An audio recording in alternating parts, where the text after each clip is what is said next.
Volume 20. That seems like a lot. That is until you realize it's 200 episodes. Now that's a lot. Probably the most fun I've had running this channel was discovering new tips and tricks to convert to Quickies every week. And it's not like I've ever had to search long and hard for ideas for them. One walk through the garden or greenhouse, as you veteran gardeners can attest, can produce a million different questions and topics on the crops that we love so much. Honestly, 200 episodes and it feels like we're just getting started. There's so much more to cover, and I'm excited to see how far the Quickies can take us. But in celebration of these 200 episodes, and I mentioned it in the previous Quickie on garlic scapes, I've created a free online class just for those of you looking to level up their gardening game, or if you're just starting out. It's called the 5 Keys to a Successful Vegetable Garden, and it's completely free for life. Check it out in the link below. In the meantime though, I've got more than a few scapes to cook up. Oh, and in case you missed it, here's episodes 191 to 200. Enjoy.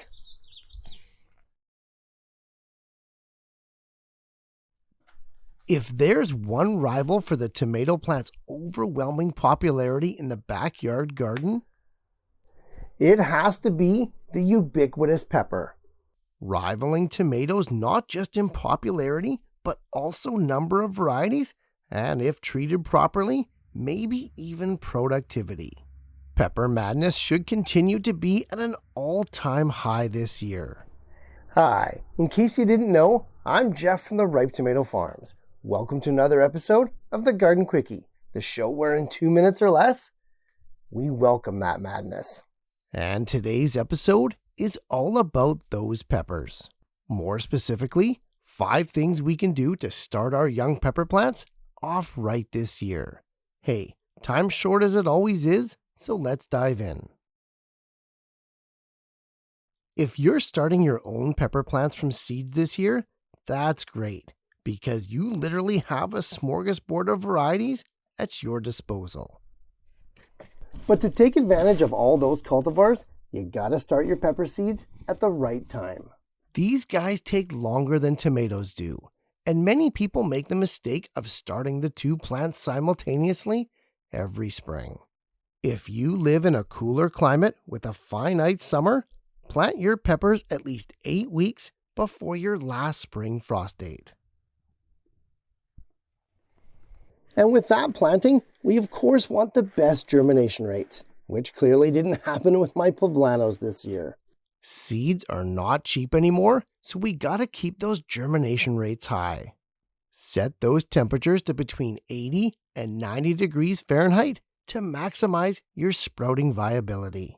Once your peppers pop out those first true leaves and start growing, they really get going fast. In the comfy confines of indoors, with peppers, this can actually happen too fast. This is going to result in tall, lush, and even weak specimens. Drop the temperatures after the second set of true leaves appear to around 70 degrees Fahrenheit, and make sure to increase that air motion. Doing these 2 things will simultaneously make the hardening off process much easier in a few weeks. Whether you started your own pepper plants from seed, or if you're just joining the party because you bought yours at the store, when it comes time to plant your peppers, you gotta do it deep. Not everyone knows this, but just like tomatoes, peppers also send out adventitious roots. If you've never heard the term before, or you don't know what adventitious roots are, basically, they're just vigorous stem roots that can help a young pepper plant get established much faster if given the chance. To do that, all you need to do is plant your pepper right up to that bottom whorl of leaves. Easy stuff. And that planting leads us in to our 5th and final pepper spring tip of the day, and that's spacing. They may not look like much now, but those pepper plants will eventually turn into beasts, both above and below the ground. Give each plant at least 18 to 24 inches apart so that they don't have to compete with each other allowing them to perform their best. Know what's going to allow you to perform your best? Checking out the next episode of the Garden Quickie.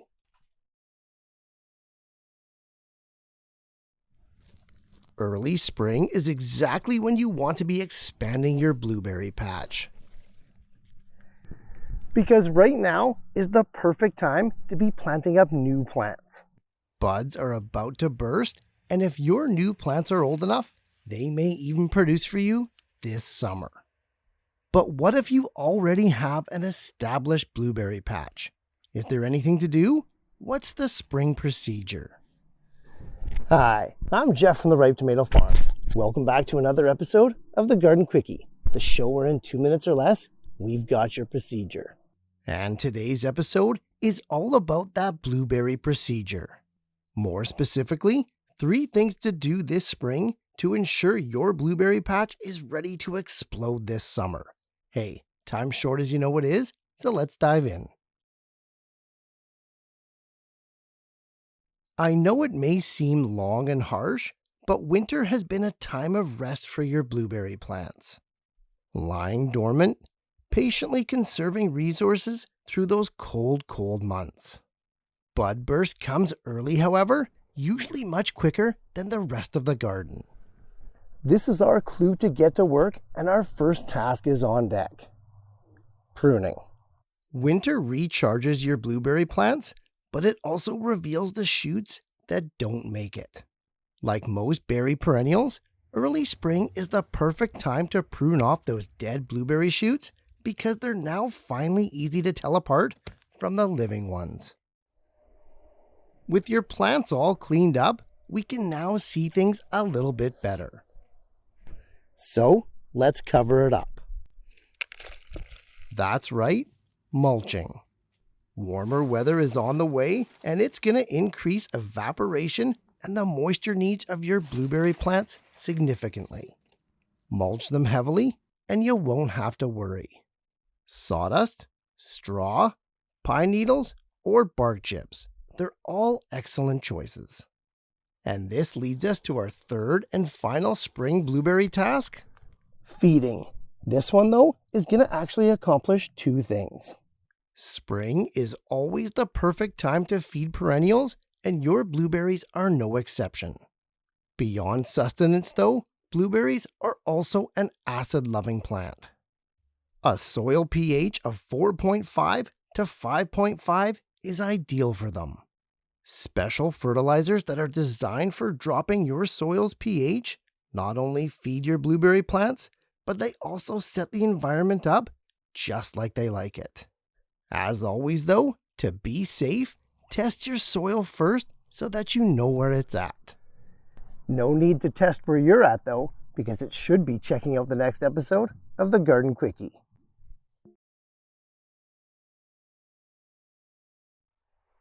The real beauty of garlic is that it's one of those set it and forget it types of crops.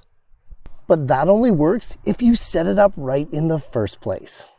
Even though it does have a long life cycle, garlic is relatively simple to cultivate, with only a few, albeit important, requirements. Hi, I'm Jeff from the Ripe Tomato Farms. Welcome to another episode of the Garden Quickie, the show where in 2 minutes or less, the only requirement we have is that you love garlic. And today's episode is all about that garlic, specifically the universal spacing requirement for all varieties of garlic, and why it's so important. Time's in short supply as you know it is, so let's dive in.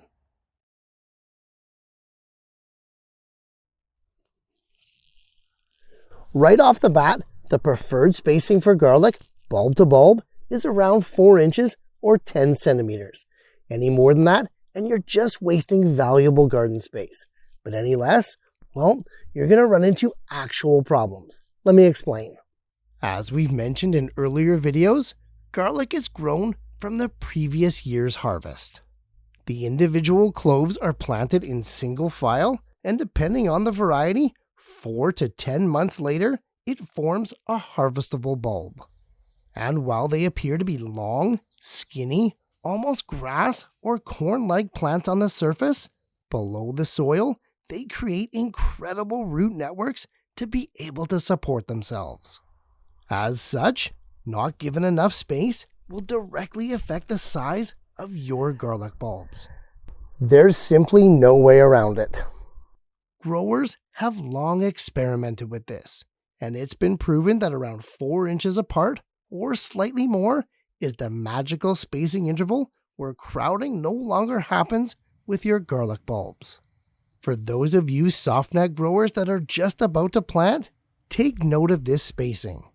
And for you hardnet growers like me, well, I hope you got yours in at the right distance apart. Either way, the harvest is still at least 3+ months away. Plenty of time to check out more episodes of the Garden Quickie.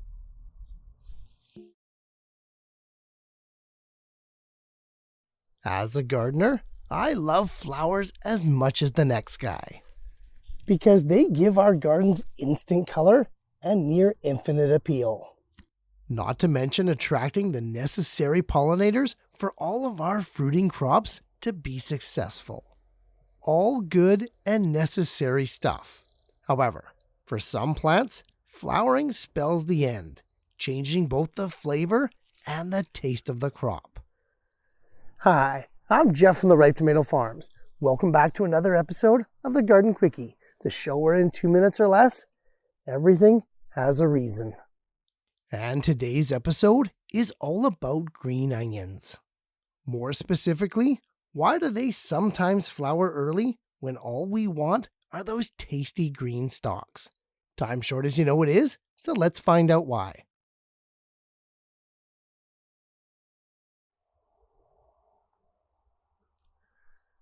Flowers in the garden, like this rosemary here, are normally a welcome sight. But for a select few herbs and leafy greens, flowering signals the end of an edible harvest.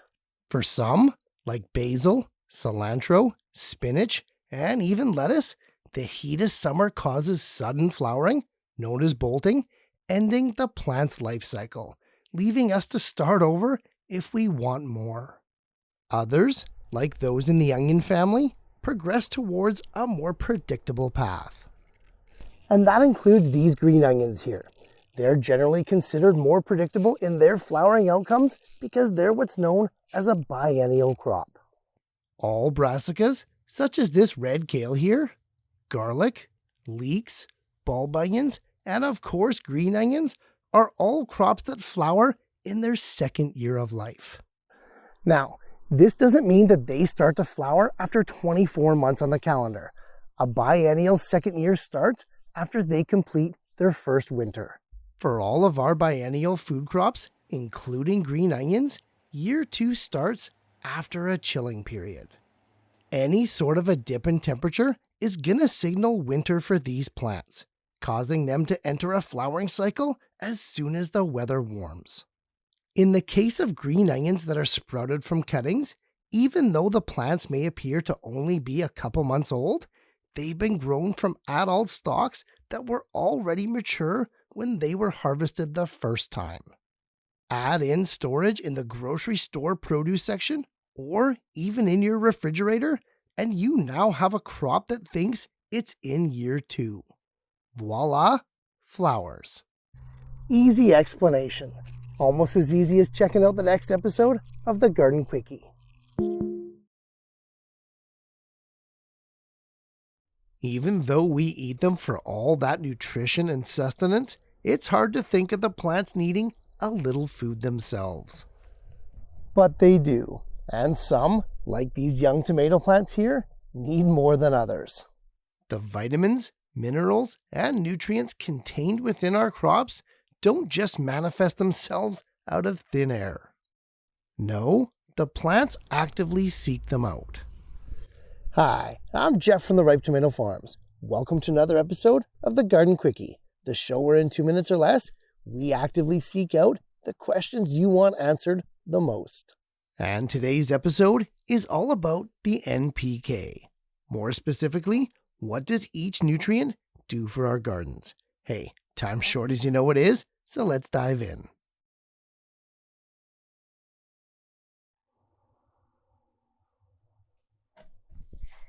First up, if you don't know what NPK means, or you've never heard the term, well, then this video is not going to make a lot of sense. Simply put, NPK refers to the relative ratio of nitrogen, phosphorus, and potassium, and it's indicated by 3 numbers on the label of every commercial fertilizer. Great, but why does that matter so much? Well, it just so happens that nitrogen, phosphorus, and potassium are the 3 main macronutrients that are necessary to sustain plant life. In total, plants require 17 essential elements to survive, and these 3 main ones are needed in the greatest quantities. Now that we know what it means and what they are, let's look at why the NPK is so important. The first up is nitrogen, and this key element is found in all plant parts, cells, proteins, and hormones. It's a key component in forming enzymes, amino acids, as well as those proteins. You know, all the building blocks of plant life. It's also vital to chlorophyll production and is the main driver for plant growth and energy capture, as well as production. The issue is, the nitrogen cycle in modern agriculture is leaky at best, meaning more and more needs to be added to the soil every season so that it's available for the plants. In our containers and our backyards, however, it doesn't have to be that way, and high organic content soil is the key for us growers to manage our nitrogen properly. The next macronutrient up to bat is phosphorus. This element too aids in that energy capture and photosynthesis, but it also stimulates early and developing root growth, as well as fruit and subsequent seed development. This guy is super important for those mega crops like tomatoes, peppers, and even watermelons. Keen gardeners that start their own plants every year may notice purple seedlings. This is often attributed to low phosphorus uptake. Once again, healthy, active soils are the key for this macronutrient, as it's the microbes in the soil that dictate phosphorus availability. And last but not least, we have potassium. Your crops are going to use this macro for vigor, disease resistant, as well as overall health and fruit quality. This element is rocket fuel, and it's directly responsible for the water and nutrient movement within the plant. There's no doubt that a lack of potassium will stunt the growth of your plants as well as reduce your harvests. There's no NPK without that K. There you go, the big 3 nutrients for our plants. No doubt our crops are going to need more, but it's a good starting point in understanding the role of each in our garden. And we have a role as well, and that's to make sure to check out the next episode of the Garden Quickie.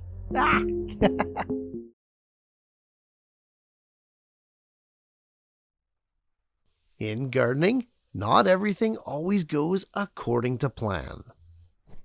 Oh, really? I hadn't noticed. Bugs, weather, whatever it is, sometimes it just doesn't go our way. Often these things are completely preventable, but only after we've learned the hard way. Hi, I'm Jeff from the Right Tomato Farms. Welcome back to another episode of the Garden Quickie, the show where in 2 minutes or less, we do try to help you minimize the mistakes. And today's episode is dedicated to those blunders, specifically correcting 5 mistakes that we've all made from time to time. Hey, time's short as you know it is, so let's dive in. The first one's a tough one to get wrong, for sure, but I've seen it too many times to count, and that's picking the wrong location to grow your plants. Not enough sunlight, not enough adequate drainage, and too much exposure are the heavy hitters here. If you have multiple spots to pick from to grow, solve these 3 parameters first, and you'll be on easy street. Along with location, another mistake often made is the wrong soil. Easily solvable in containers, yes, but in raised beds and especially growing straight in the ground, well, not all dirt is suitable for cultivation. Too much sand, too much clay, and again, not enough of that drainage are the ones to look out for here. Keep that organic content and percentage high, and always remember to protect that top layer of soil with diligent mulching. Do those two things, and your soil will get better and better every year. When it does come time for that planting, you gotta remember diligent spacing, no matter how sparse the garden looks. It may look like a ton of empty space initially between those plants, but trust me, they'll grow quickly and fill in all the gaps. Spacing requirements are different for each and every crop, and they're there for a reason.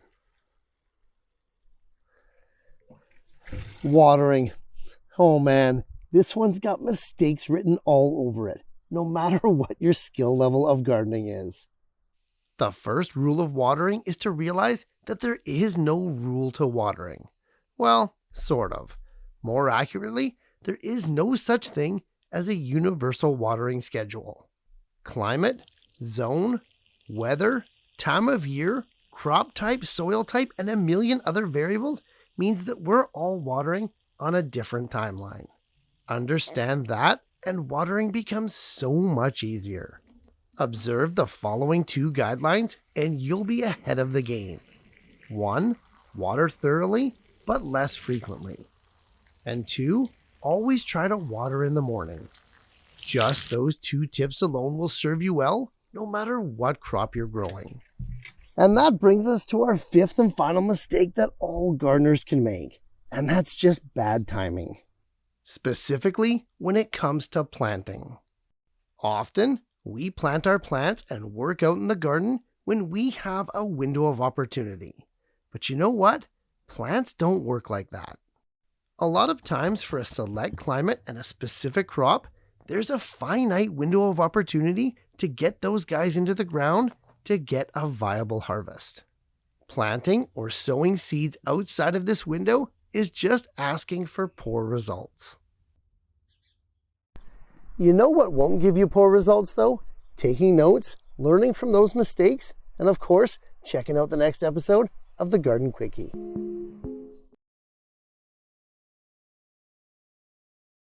Once planned, built, placed, and filled, the humble garden bed can soon be forgotten. Sure, we may refer to them every time we showcase our latest crops, but let's not fool ourselves. It's still always about the plants and the soil rather than the literal construction. But, weathered by the time and elements, none of these crops would be possible without the bed that they call home. Hi, I'm Jeff from the Ripe Tomato Farms. Welcome back to another episode of the Garden Quickie, the show where in 2 minutes or less, garden beds are our game. And today's episode is all about those very garden beds. More specifically, this 12-year-old 8x2 right here that's pretty much seen it all. Time's short as you know it is, so let's dive in. Other than being old and worn down, this bed and I share another similarity. And that's that today is both of our birthdays. While I turn the ripe old age of 49, this bed officially today turns 12 years old. Built out of British Columbia Douglas fir 2x4s and Western red cedar 1x4 planks, this 16-inch high beauty has seen 144 months of near non-stop growing. Purposefully left fallow since last summer, it's time once again for this bed to shine. Once more with some snow peas. It may look like a disaster now, but honestly, leaving the bed to go fallow and letting those weeds take over and give that soil a rest for the better part of half a year is one of the best things that you can do for established garden beds. So, while it's not much to look at now, I have no doubt that once again this bed will transform into garden greatness in just a few weeks. In the meantime though, let's look back at a few of the many crops that have graced this amazing growing space. Built in 2012, this bed and the 4-foot one beside it were among the last garden beds I've ever constructed. The first crop ever grown was fall cauliflower, as the beds were built, placed, and planted in midsummer. perfect timing for those late brassicas. In fact, cauliflower has called this bed home on 4 separate occasions. The following spring saw an insane mix of salad greens that were quickly harvested, giving way to summer zucchinis. While lettuce of any kind has only been planted once in this bed, zucchinis have enjoyed being grown a total of 6 times, more than any other crop. A few failed years at strawberries was the source of much frustration. But an epic bounce-back summer of Roma tomatoes in 2018 got us back on track. Fast forward to the fall of 2022, and it had me trying out garlic in this bed for the first time. And you know what? It was a huge success. And since you can never really have too much garlic, I think this will likely be one of its permanent homes. Nothing is forever though, and 12 plus years out of a wooden garden bed in the rainy Pacific Northwest is actually pretty epic. While we wait to see how many more years and crops I get out of this guy, let's make sure to pass the time by watching some more garden quickies.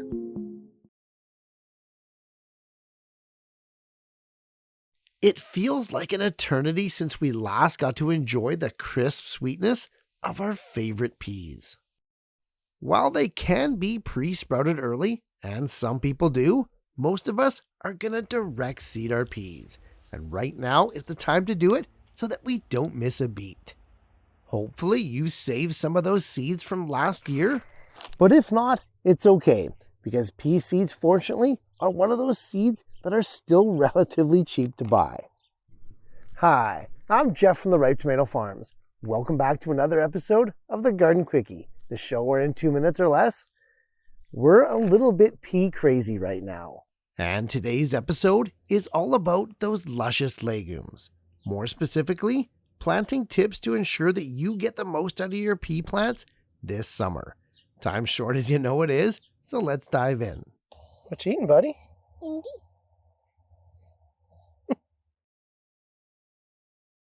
Although mature pea plants can tolerate the cold and even prefer the cooler weather over the dead heat of summer, they are a bit temperamental to get started when you're direct seeding them. Started too early, when your soils are too cold, you run the risk of those seeds rotting and turning to mush. No doubt many people plant their peas in the late winter and let those seeds go dormant in the ground, only to sprout up later once the soil's warm enough. I've just never had much success with that. It could be that my winters are simply too wet, but whenever I tried this way, the peas always turn to mush. Peas are a really fast crop, so putting in all that effort to give them the head start, well, it feels a little misplaced. If you can time it right in the early spring, I find that there's no appreciable difference in the harvest date between the pre-started peas and the direct seeded ones. It's simple. Just wait until the soil in your garden has reached at least 55 to 60 degrees Fahrenheit before you plant them. Now, if you're finding it hard to measure your soil's temperature, just go with the nighttime lows for your region, as it's virtually the same thing. Whenever you're direct seeding, you always want to start with a clean prep bed, which clearly we don't have. So while I sort this guy out, let's go ahead and talk about those pea planting specifics. When choosing your best location, peas are a full sun crop that enjoys rich, organic, pH-neutral soil that drains freely and is free of impediments. The seeds themselves are sown about an inch deep, roughly 3 to 4 inches apart. You can accomplish this by simply digging a trench with a hard rake. You may notice some growers putting 2 to 3 seeds in per location. This is to ensure germination. Later on, after sprouting, they're simply thinned to the best specimen. Okay, once your row of peas is fully planted, go ahead and cover them back up with that displaced soil. Give them a thin coating of mulch, as well as a good soaking. If your temperatures are consistently staying above 60 degrees Fahrenheit, you can expect the pea seeds to sprout in less than a week.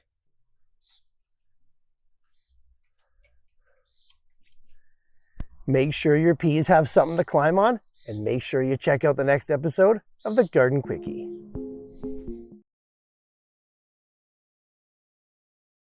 Have you ever noticed how green and lush everything looks after a good rainstorm? It's amazing, especially in the spring, how everything just pops up with a newfound vigor. Well, you're not alone, and you're not imagining it. Hi, I'm Jeff from the Ripe Tomato Farms. Welcome to another episode of the Garden Quickie, the show where in 2 minutes or less, we don't mind a little precipitation. And today's episode is all about that spring rain. More specifically, the science behind why our plants respond so well to it. Time short as you know it is, so let's dive in. Although it may appear to be a magical elixir for your crops, rainwater vigor can easily be explained by 4 qualities that it possesses. And the first of those is softness, purity if you will. In essence, hydration without the chemicals. Rain is pure, for the most part. Tap water, however, is not.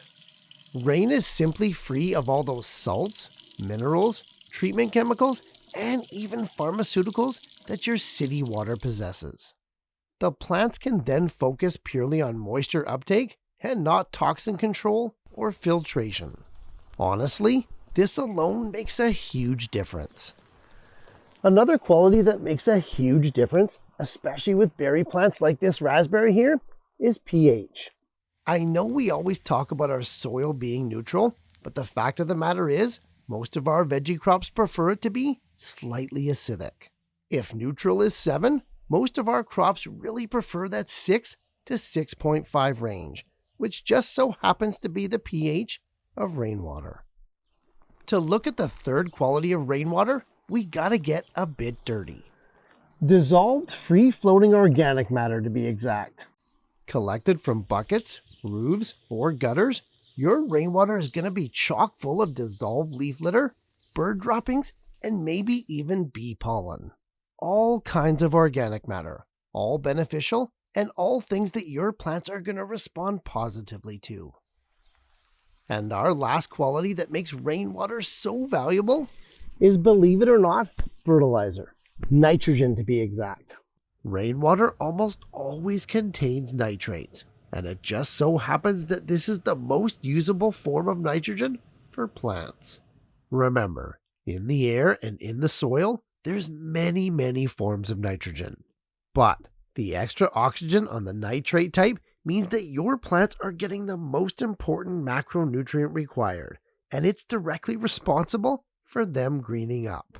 So obviously it and the other 3 qualities of rainwater are gonna have the effect on plants we see. And obviously we should check out the next episode of the Garden Quickie, number 200 if you can believe it. Should be a good one.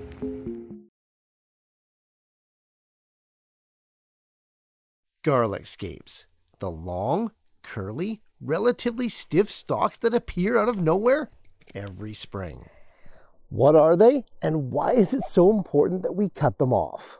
Soft neck growers need not apply here, as this is just a one-time thing of the overwintering hardneck types. Hi, I'm Jeff from the Ripe Tomato Farms. Welcome back to the Garden Quickie, episode 200 if you can believe it. And we're bringing it back full circle and talking garlic scapes.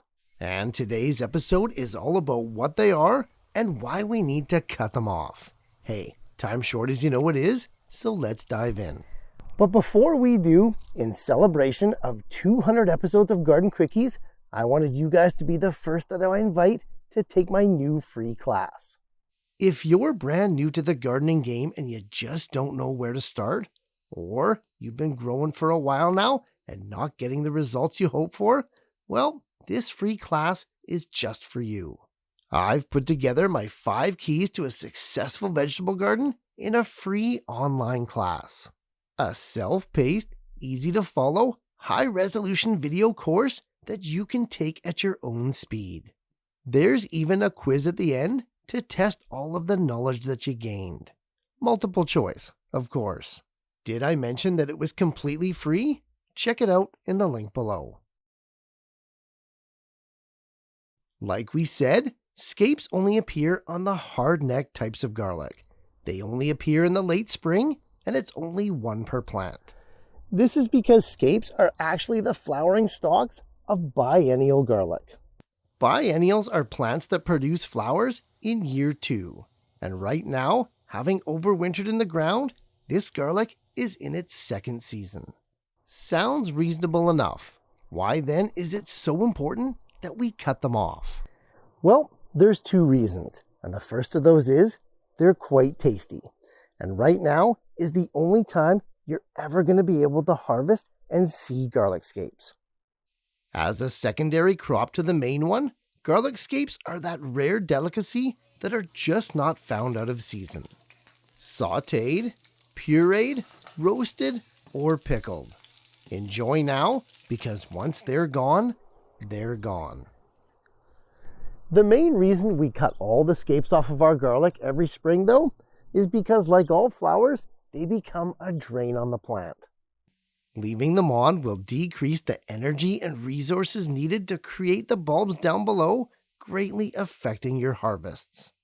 By cutting off those scapes, you're telling your garlic plants to put all of their energy into bulb production, rather than flowers and seed. Pruning them off is super easy. I do wait until the scape has grown above the rest of the plant and starts to curl over. Then I follow the stalk all the way down to where it meets those top leaves and cut it off. Simple as that, easy peasy. Almost as easy as checking out the next episode of the Garden Quickie and checking out that free class, 5 Keys to a Successful Garden. Thanks for watching, guys. And hey, if Garden Quickies are your thing, make sure to subscribe and click on this playlist here as we explore and solve more growing issues in 2 minutes or less.